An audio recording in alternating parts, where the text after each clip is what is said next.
stage. So what can voters expect to hear? Who has the most to lose? So many questions. Campaign strategist John Thomas joins me now in studio. Nice to have you with us. Great to be here. So let's bring up for people at home, because there were so many candidates, they had to break it into two different groups. They begin tomorrow night. Here's a look at who will be on stage for round one. Who has the most to lose out of this group?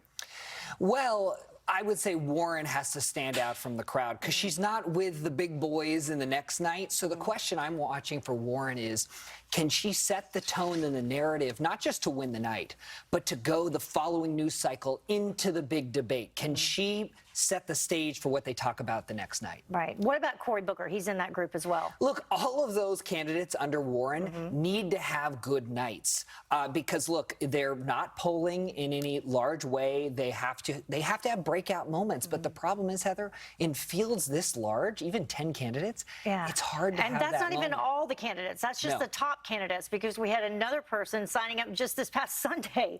Let's take a look at the second group, and I'll ask you the same question. Who has the most to lose out of this group? Now, this group, we have Biden, Buttigieg, Gillibrand. Lots of names there. The person on the stage that's most to lose, without a question, is Joe Biden. He is the front runner today. And so he is literally one bad moment away from implosion. His fundamental brand promise, Heather, is that he can beat Trump. But if he starts to look weak, if he makes a gaffe, if he doesn't properly spin the attacks, and they're coming at him in that debate, if he doesn't handle that properly, the story the next day is Biden, can he not even beat Trump if he can't handle a simple debate? What about Bernie Sanders? He's in that group as well. Well, Sanders is interesting. He has a pretty firm base of support, but he's got Elizabeth Warren, who's nipping at his heels. And she's coming up first, and they're both talking about, well, free stuff for everybody. Exactly. So what I'm watching for Sanders is if he can start to deliver the message, which is essentially, talk is cheap. You can have all the plans you want, but I've led the front of the picket lines. I've made a difference. If he can drive that message while contrasting Biden and attacking Trump, we'll see if he can do it. Yeah, I think they will all be looking for what I would refer to as a Donald Trump moment, because once the debates kicked in, he definitely, kind of stood out for sure. Well, that's true. And that's right. Although it's very hard because there are so many candidates. And here's the difference between Trump and everybody else. Trump in 2016 had unique policy proposals from the rest of the field, and a unique style. He wanted to build that wall. Unique style. All the Democrats are the same on policies. Yeah, let's take a look at this poll, because if they're the same on policies, what would make someone vote for one over another?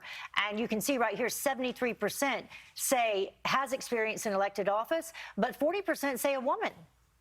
So let me just first say this AP poll is not the gold standard. It's not using likely voters that we use in the polling business. But look, every election cycle, voters always say they want somebody, quote, with experience. So I discount that. The woman thing was interesting because we've seen that consistently in polling, that Democratic voters, all things being even, are looking for a woman of color. Those are the top two choices. But things are never all things being even. So look, I think this electorate, honestly, is looking for an Elizabeth Warren if she can break out of the pack. Interesting. And Biden is going to have to address that. Yeah. Something that I found, though, that I also found interesting is that in 2016, in Donald Trump's victory, the number of older voters exceeded the number of youthful ones by more than 1 million. And they expect that to continue to grow this time around. Yeah. What Biden has to do, I'll give him a free piece of advice. He's going to take a lot of incoming fire both nights of these debates. He has to have the skill to basically deflect the attacks, not get wrapped up in defending his past record that's not in touch with the current Democratic primary electorate. And he has to basically say, look, we need to stop having circus carnival barkers like Donald Trump and these extreme people on my side of the aisle. We need stable, strong leadership. If he can drive that message, he might have a good night. We will see. We'll see what happens. Two big nights. Going to be a long night. Thank you so much. Thanks. Well, the time now is about 6 minutes until the top of the hour. In red.